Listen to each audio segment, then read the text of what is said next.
Une hausse de 50% de la demande mondiale de lithium fissure soudain un équilibre déjà fragile.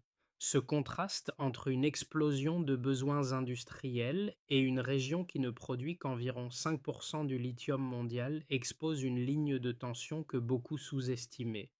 Que signifie vraiment cette fracture pour Ibrahim Traoré et pourquoi devrait-elle retenir l'attention de quiconque observe le Sahel? Un glissement discret annonce désormais un basculement possible. L'enjeu central qui se dessine dépasse largement la seule dynamique minière du Sahel. Le véritable bénéfice pour le lecteur tient en 10 mots: comprendre comment une tension géoéconomique transforme un cadre institutionnel fragile.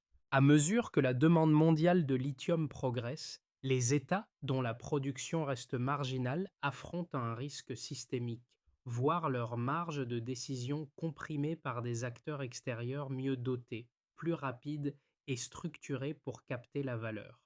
Cette pression, souvent invisible dans les discours officiels, s'insinue dans les mécanismes administratifs, dans la hiérarchie des priorités et dans la manière dont chaque institution interprète son rôle. Un micro-décalage suffit alors à révéler l'ampleur des dépendances héritées, celles qui fragilisent la capacité d'un pays à contrôler ses ressources critiques. Et c'est précisément cette zone grise, l'endroit où un choix apparemment technique modifie l'équilibre général, qui constitue le cœur du risque. Plus la tension augmente, plus la question devient inévitable. Jusqu'où cette recomposition silencieuse peut-elle redéfinir les rapports de force sahéliens?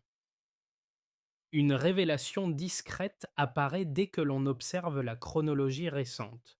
La dissolution d'un organe électoral financé depuis l'extérieur, survenue au moment où la demande mondiale de lithium bondit de 50%, agit comme un capteur involontaire de tensions longtemps latentes. Ce geste administratif, en apparence mineur, devient le premier indicateur d'un basculement structurel dans un Sahel déjà saturé de pressions concurrentes. Pour comprendre la portée de ce mouvement, il faut remonter à l'architecture silencieuse qui a longtemps encadré la région.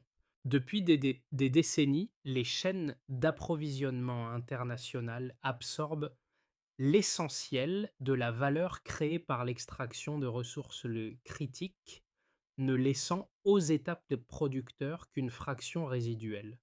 Ce déséquilibre, devenu un cadre implicite, structure autant les relations diplomatiques que les marges de décision internes.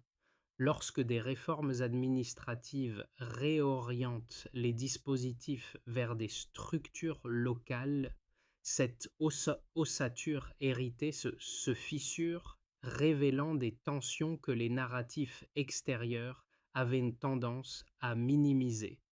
Dans ce paysage mouvant, la position d'Ibrahim Traoré se charge d'une résonance nouvelle, non parce qu'il imposerait un récit unique, mais parce que chaque choix interne est désormais interprété à l'aune d'un marché mondial sous pression. Le moindre ajustement administratif devient un signal, scruté par les chancelleries, amplifié par les médias, répercuté dans les analyses industrielles. Rien ne demeure isolé. Sur le terrain, les premiers indices de transition se manifestent loin des tribunes, dans des bureaux modestes où de jeunes administrateurs redécouvrent d'un rôle longtemps réduit à l'exécution de procédures externes. Leurs marges d'initiative s'élargissent, la chaîne décisionnelle se localise et les dépendances structurelles apparaissent davantage pour ce qu'elles sont, des contraintes plutôt que des fatalités. Cette réorientation n'efface pas les incertitudes, mais elle fait émerger une interrogation cardinale. Si ces transformations s'ancrent durablement, jusqu'où pourront-elles remodeler la dynamique institutionnelle d'un pays longtemps perçu comme périphérique dans la géoéconomie mondiale? Pour saisir l'amplitude réelle des transformations en cours, il faut suivre celles et ceux qui, sans occuper le devant de la scène, deviennent les repères les plus tangibles du basculement institutionnel. Dans plusieurs administrations locales, des cadres intermédiaires, découvrent soudain un espace d'action qu'ils n'avaient jamais envisagé. Longtemps cantonnés à appliquer des normes conçues ailleurs, ils se retrouvent aujourd'hui placés au centre d'un dispositif qui redéfinit leur rôle quotidien. Leur position, ni tout à fait décisionnelle, ni totalement exécutive, en fait des témoins privilégiés de la recomposition en cours. Les premiers signes apparaissent sous la forme de responsabilités élargies, interpréter les directives nationales, arbitrer entre plusieurs urgences, coordonner des acteurs qui opéraient jusqu'ici de manière fragmentée. Ce déplacement du curseur, bien que subtil, modifie la manière dont ils envisagent leurs propres fonctions. Là où dominait une routine procédurale, s'installe une logique d'initiative. Ce glissement change aussi la perception qu'ont les communautés locales de leurs institutions. Un interlocuteur autrefois perçu comme distant devient d'un point d'ancrage plus réactif, plus lisible. À travers quelques situations concrètes, une réunion improvisée pour ajuster un protocole administratif, un échange tendu entre services frontaliers, une consultation locale destinée à apaiser un malentendu, se dessine le fil conducteur d'une transition qui s'incarne avant tout dans les pratiques. Ces scènes, souvent anecdotiques lorsqu'on les observe isolément, forment en réalité un indicateur précieux. Elle montre comment une réorganisation présentée comme technique se traduit au quotidien par une reconfiguration des relations entre institutions et population. Au terme de ces premiers constats, une question demeure ouverte. Quelle profondeur ce mouvement pourra-t-il atteindre si les acteurs intermédiaires continuent de devenir les véritables relais d'une souverainisation administrative naissante? Le déclencheur survient par un geste institutionnel en apparence mineur, la dissolution d'une commission électorale financée depuis l'extérieur, un acte administratif rapide, précis, un déplacement du curseur, une rupture silencieuse. Cette décision, pourtant modeste dans sa forme, intervient au moment exact où la demande mondiale de lithium s'élève de 50% en un an. Deux mouvements parallèles, deux dynamiques qui n'étaient jamais censées se croiser, et pourtant elles convergent. Ce croisement crée un signal, un point d'inflexion que personne n'avait anticipé pleinement. Les premiers observateurs y voient un simple réajustement, mais d'autres perçoivent déjà une fracture qui s'élargit. La montée en intensité se produit presque immédiatement. Les médias étrangers s'emparent du geste en quelques heures. Les récits se figent, les interprétations s'emballent. Les chancelleries reprennent le cadrage dominant. Inquiétude démocratique, glissement institutionnel, instabilité présumée. Ce traitement fulgurant crée un plafond narratif, une grille de lecture prête à l'emploi, réutilisée sans nuance. Le pays se retrouve soudain projeté dans un espace où chaque décision interne est surinterprétée. Là où il aurait dû n'y avoir qu'un ajustement administratif, se forme désormais une arène d'interprétation multiple. Le récit extérieur se solidifie, le débat local se fragilise. Pendant ce temps, au sein des institutions burkinabées, une lecture différente émerge. Les administrations de proximité voient dans ce geste non une rupture radicale, mais un recentrage nécessaire. Les structures locales, longtemps reléguées à l'exécution, y lisent une invitation à reprendre un rôle moteur. Les agents civils ajustent leurs pratiques. Les chaînes hiérarchiques se resserrent, les marges d'initiative augmentent, le geste administratif se diffuse dans les couches profondes du fonctionnement national. Une recomposition interne s'amorce. Loin des discours internationaux, elle suit son propre rythme. Elle modifie les équilibres existants. Elle redéfinit les priorités. Et déjà, certains services frontaliers ressentent un changement subtil dans la légitimité des décisions venues du centre. C'est dans ces zones frontalières que la tension narrative atteint son paroxysme. Les secteurs riches en minéraux critiques, notamment autour de la région de Bougouni, deviennent des espaces nerveux. Les forces maliennes se confrontent à des groupes armés près de zones stratégiques. Les géologues circulent sous protection. Les administrations locales tentent de maintenir un minimum de lisibilité institutionnelle. Chaque déplacement, chaque intervention, chaque prise de position prend un poids inattendu. Tout devient signifiant. Tout devient susceptible de recomposer un équilibre déjà précaire. Dans cette intensification silencieuse, le rôle d'Ibrahim Traoré est scruté avec une attention accrue, moins pour ce qu'il fait réellement que pour ce qu'il semble symboliser. Un pivot autour duquel les interprétations se polarisent. Puis vient la phase de résonance, plus lente, plus profonde. Les institutions internationales réexaminent leurs partenariats. Les entreprises impliquées dans les chaînes du lithium réévaluent leurs modèles. Les diplomates ajustent leurs discours. Les acteurs régionaux modifient leurs priorités. La tension générée par un geste apparemment technique se propage dans tout le système. Elle infiltre les discussions. Elle modifie les anticipations. Elle redessine les marges d'action. Rien n'explose. Tout glisse. Mais ce glissement suffit à produire une nouvelle géographie des rapports de force. Le point de départ chiffré est clair. Une hausse mondiale de 50% de la demande de lithium en un an redéfinit brutalement les marges d'action des États sahéliens. Cette progression soudaine constitue le delta décisif, celui qui transforme un déséquilibre historique en pression systémique sur les institutions locales. Le premier repère numérique concerne précisément cette augmentation de 50%, un bond qui excède les variations habituelles des marchés miniers. Ce pourcentage élevé indique une accélération structurelle plutôt qu'une simple fluctuation conjoncturelle. Le deuxième repère renvoie à la réalité de la production. L'Afrique ne représente qu'environ 5% de l'offre mondiale de lithium. Ce chiffre révèle une asymétrie durable entre potentiel géologique et exploitation effective. Il éclaire le décalage qui fragilise les États confrontés à des rivalités croissantes sur leurs zones minières. Le troisième repère touche à l'économie extractive globale. Près de 200 milliards de dollars quittent chaque année le continent sous forme de ressources brutes. Ce montant massif illustre la perte de valeur locale engendrée par des chaînes de transformation contrôlées à l'extérieur. Ces données, mises côte à côte, dessinent un schéma constant. La région subit des tensions qui ne proviennent pas uniquement des affrontements sécuritaires visibles, mais d'un mécanisme économique profondément enraciné.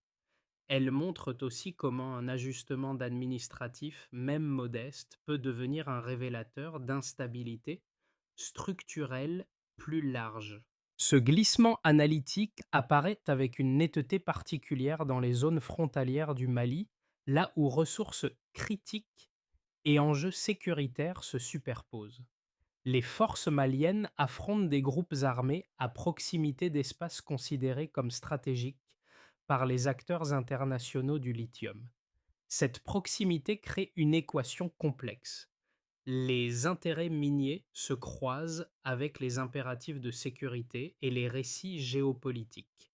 Ce recouvrement produit une tension circulaire où chaque événement, aussi mineur soit-il, génère des réactions en chaîne.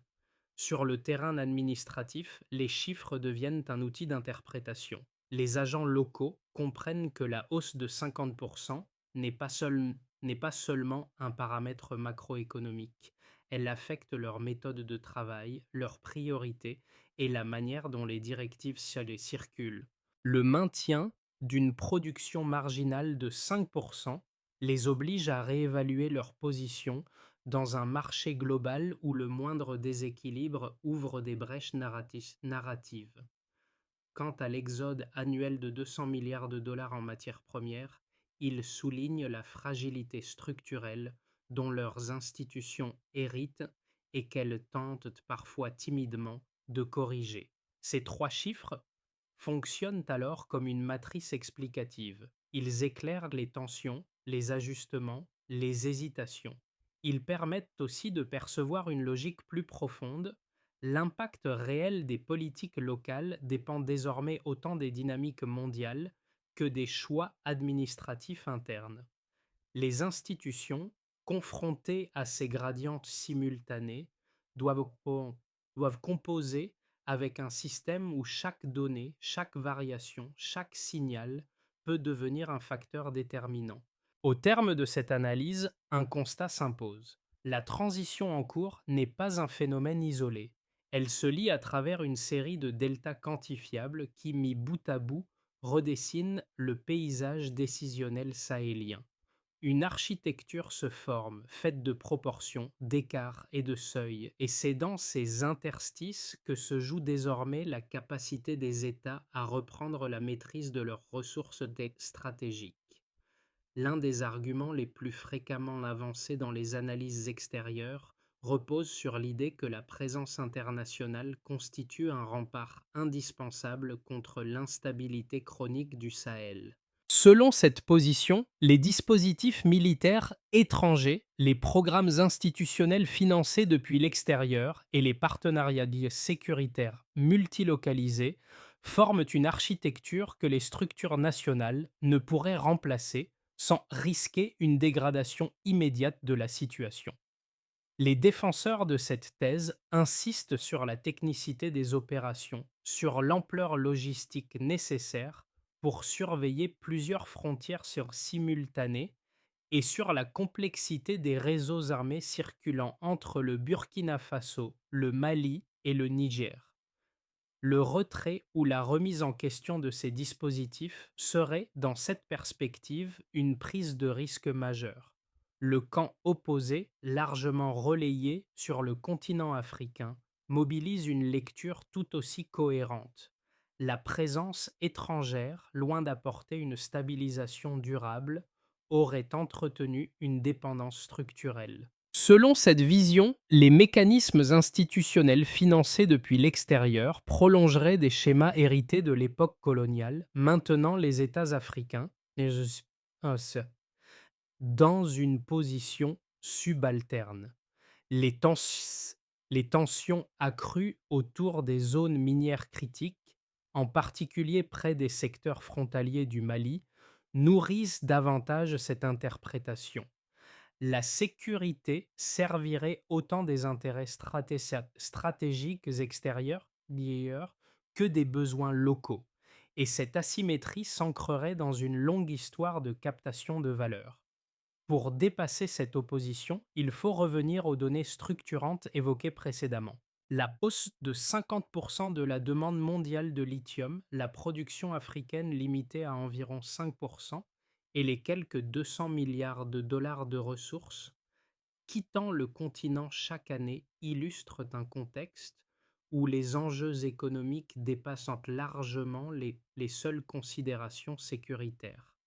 Ces chiffres montrent que la question centrale n'est ni la présence ni l'absence d'acteurs extérieurs, mais la capacité des États à définir eux-mêmes les conditions de leur stabilité.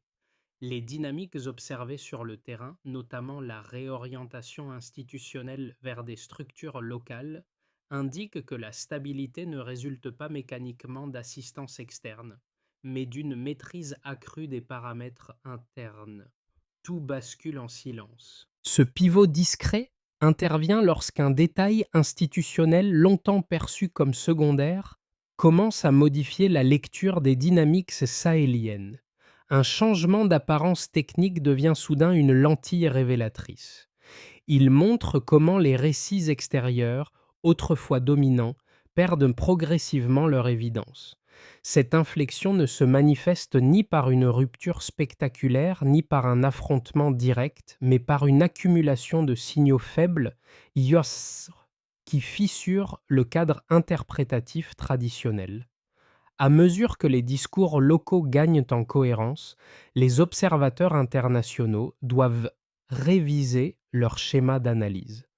Les récits sahéliens, mieux articulés, imposent une autre logique, celle où les trajectoires internes dictent désormais les termes du débat.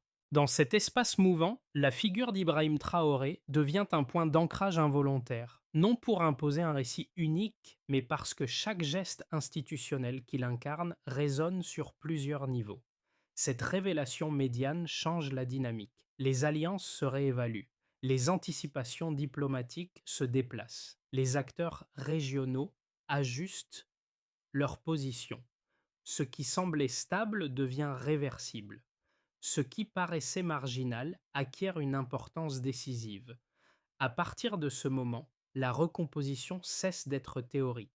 Elle devient une réalité perceptible dans la manière même dont les événements sont racontés. Les répercussions concrètes de la transition en cours apparaissent clairement lorsque l'on observe séparément quatre ensembles d'acteurs directement exposés aux recompositions sahéliennes. Chacun ressent différemment la montée de la demande mondiale en lithium, la fragilité structurelle révélée par les 5% de production africaine et l'écho institutionnel du geste souverain initial. Ces effets ne relèvent plus seulement de la géopolitique. Ils s'inscrivent désormais dans le quotidien, dans les arbitrages internes et dans les marges de décision que chaque groupe parvient ou non à préserver. Dans cette constellation, la figure d'Ibrahim Traoré agit comme un repère transversal, un point de lecture autant qu'un objet d'interprétation. Pour les acteurs nationaux, la recomposition modifie le fonctionnement interne des institutions. Les administrations locales constatent une légitimité accrue de leurs décisions, ce qui renforce leur capacité à mettre en œuvre des directives jusque-là difficiles à imposer. Les cadres intermédiaires, souvent négligés dans les récits extérieurs, deviennent de véritables relais d'une gouvernance resserrée. Le geste institutionnel initial fonctionne comme un signal. Il réoriente la hiérarchie interne et redistribue les responsabilités de manière plus affirmée. Pour les décideurs économiques, les effets sont plus ambivalents. D'un côté, la pression du marché mondial, amplifiée par la hausse de 50% de la demande en lithium, accroît la valeur stratégique des ressources nationales. Cela suscite de nouveaux intérêts industriels et accélère les discussions sur les partenariats. De l'autre, l'incertitude diplomatique provoquée par la reconfiguration institutionnelle incite certains investisseurs à temporiser. Les entreprises opérant dans les chaînes d'approvisionnement réévaluent leur modèle, anticipant soit un renforcement de la souveraineté, soit une fragmentation de l'accès aux zones critiques. Pour les populations locales, notamment dans les zones rurales ou frontalières, les transformations se manifestent par des évolutions plus immédiates. Les services administratifs deviennent plus présents, plus lisibles, parfois plus réactifs. Cette proximité crée un nouvel espace de débat public où la question du contrôle des ressources gagne en importance. Les habitants observent les tensions extérieures, mais perçoivent aussi les marges d'action internes qui se dessinent. L'idée que les ressources critiques doivent servir la population locale trouve un écho croissant, redéfinissant la perception de l'État et de ses priorités. Pour les acteurs régionaux, en particulier ceux situés dans la zone frontalière malienne, les effets s'articulent autour de la sécurité et de la compétition géoéconomique. Les affrontements entre forces maliennes et groupes armés près de secteurs stratégiques deviennent des indicateurs de la fragilité des équilibres. Chaque intervention acquiert une portée accrue dans un contexte où les ressources critiques attirent simultanément ambitions économiques et stratégies d'influence.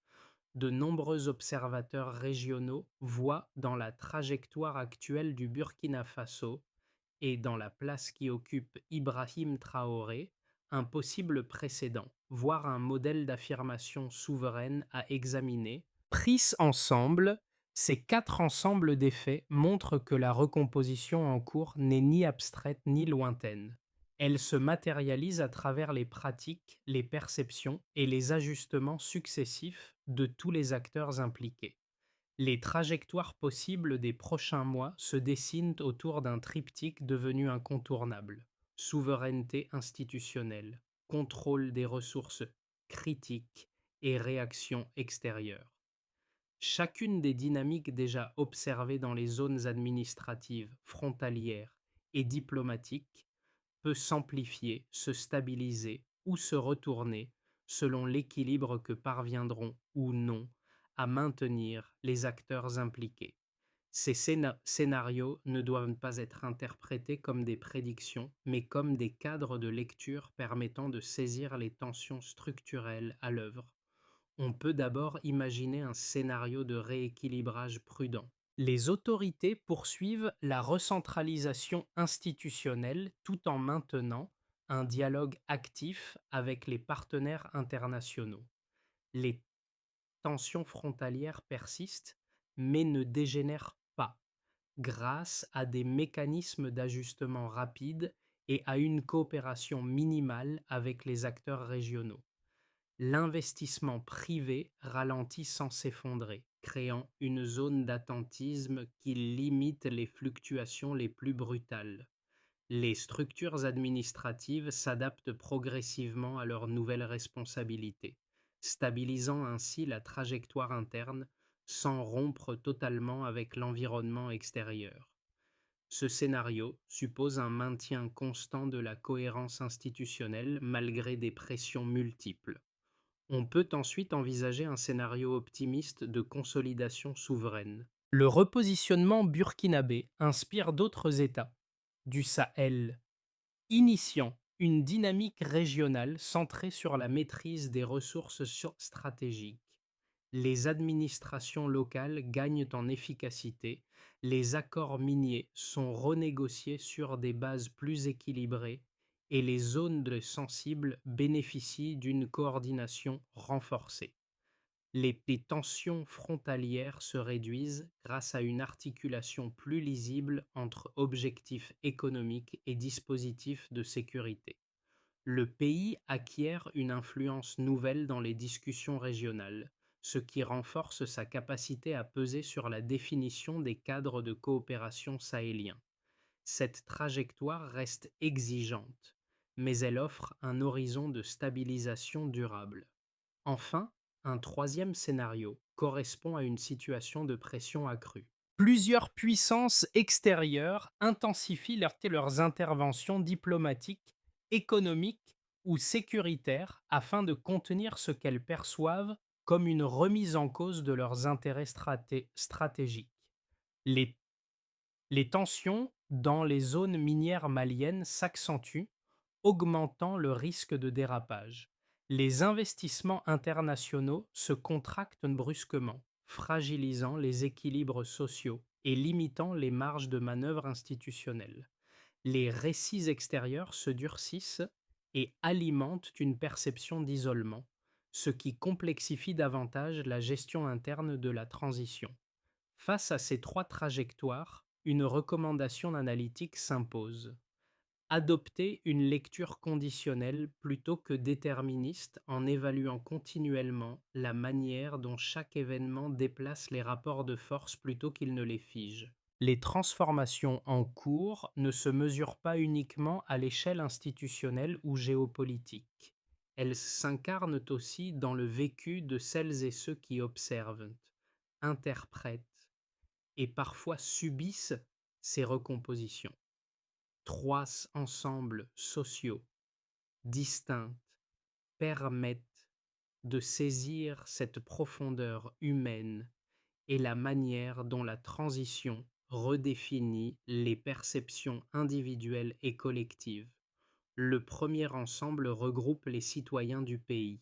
Pour de nombreux habitants, en particulier dans les zones rurales ou dans les périphéries urbaines, la réorganisation institutionnelle se traduit par un changement sensible dans la proximité administrative. Les services, autrefois perçus comme distants, deviennent plus réactifs et parfois plus lisibles. Ce déplacement crée un espace où l'idée de souveraineté cesse d'être un concept abstrait pour devenir une attente concrète, celle d'un contrôle accru sur les ressources et d'une action publique mieux ancrée. Dans cette dynamique surgissent aussi des hésitations liées aux tensions extérieures et aux incertitudes régionales. Le deuxième ensemble correspond à la diaspora. Située entre plusieurs mondes narratifs, elle ressent simultanément l'élan de réaffirmation interne et le poids des interprétations médiatiques étrangères. Une partie y voit une opportunité de rééquilibrage historique, tandis que d'autres s'inquiètent des éventuelles répercussions diplomatiques ou économiques sur leur mobilité, leurs projets ou leurs investissements. Leur rôle devient alors essentiel. Expliquer, contextualiser, nuancer, servir de médiation entre les visions locales et les projections internationales. Enfin, le troisième ensemble renvoie aux observateurs extérieurs. Pour les lecteurs, analystes ou chercheurs étrangers, la transition burkinabé questionne des catégories longtemps utilisées pour interpréter le Sahel. Les notions de stabilité, de partenariat ou de sécurité doivent être reconsidérées à la lumière d'une recomposition où les trajectoires internes prennent l'ascendant sur les cadres analytiques hérités. Cette remise en perspective invite à une lecture plus attentive et moins mécanisée des dynamiques africaines. À travers ces trois perspectives, la transition révèle une épaisseur humaine souvent sous-estimée, donnant à la recomposition sahélienne une dimension plus intime et plus durable. Stabiliser une transition traversée par des pressions extérieures et des contraintes internes exige une architecture d'action plus qu'un discours de principe. Dans ce cadre mouvant, la position d'Ibrahim Traoré sert de point d'appui non comme figure solitaire, mais comme nœud stratégique permettant d'ordonner les responsabilités. 5 étapes structurent une trajectoire opérationnelle cohérente, chacune définie par un acteur, un horizon temporel et un indicateur mesurable. Une première étape consiste à ancrer la gouvernance locale. Les administrations territoriales doivent redevenir le premier maillon de l'exécution publique. Dès les 6 prochains mois, elles sont chargées d'appliquer les directives institutionnelles révisées, avec un suivi trimestriel basé sur la rapidité de traitement des dossiers administratifs et la diminution des redirections vers des structures extérieures. Une deuxième étape vise à sécuriser les zones sensibles. Les unités civiles et sécuritaires opérant en périphérie frontalière sont mobilisées pour établir une cartographie actualisée des secteurs critiques. L'objectif, mesurable mensuellement, consiste à réduire les interruptions de circulation institutionnelle autour des zones minières. Une troisième étape cherche à rééquilibrer les partenariats économiques. Les ministères concernés ouvrent des négociations ciblées dans un délai de 12 mois afin d'augmenter la part locale de valeur ajoutée. La progression se mesure par le pourcentage de contrats renégociés intégrant un volet de transformation interne. Une quatrième étape a pour objectif de clarifier le récit national. Les institutions centrales formulent un cadre narratif unifié visant à stabiliser l'interprétation publique des réformes. Son efficacité se mesure par la cohérence des communications officielles et la réduction des contradictions perçues dans les discours. Enfin, une cinquième étape doit permettre de renforcer la coordination régionale. Les États voisins sont associés à des mécanismes d'échange d'informations trimestriels. L'indicateur clé repose sur la fréquence et la qualité des synchronisations opérationnelles. Ces 5 leviers donnent une structure tangible à la transition et définissent les conditions d'une souverainisation durable. Lorsque l'on revient vers ces jeunes administrateurs et ces équipes civiles qui avaient porté presque sans bruit les premiers gestes de la transition, une autre lecture du parcours s'impose.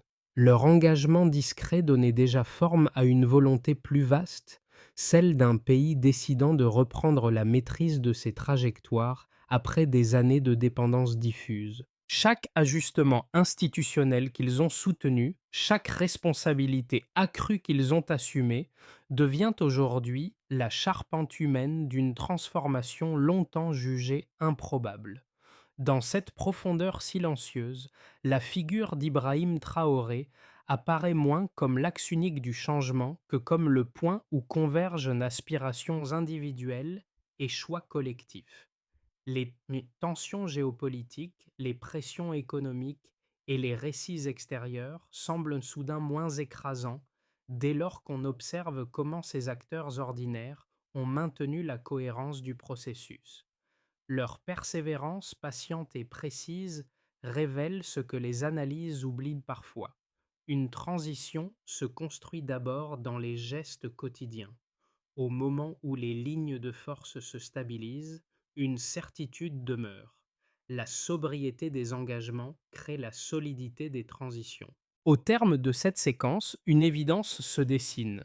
Les recompositions sahéliennes ne relèvent plus d'une opposition binaire entre stabilité et crise, mais d'une exploration collective des conditions nécessaires à une souveraineté durable. Les évolutions institutionnelles, les tensions géoéconomiques et les récits concurrents prennent place dans un tissu social bien plus large, où chaque voix, citoyenne, diasporique, régionale ou internationale, participe à redéfinir les contours du possible. Cette transition invite à un engagement mesuré, calme, ancré dans une compréhension partagée plutôt que dans la confrontation. Si ce récit trouve un écho chez vous, il peut devenir un point de départ pour d'autres échanges, d'autres lectures, d'autres manières d'interpréter les transformations en cours. Les transitions ne se figent jamais, elles s'enrichissent des perspectives qu'on accepte d'y ajouter.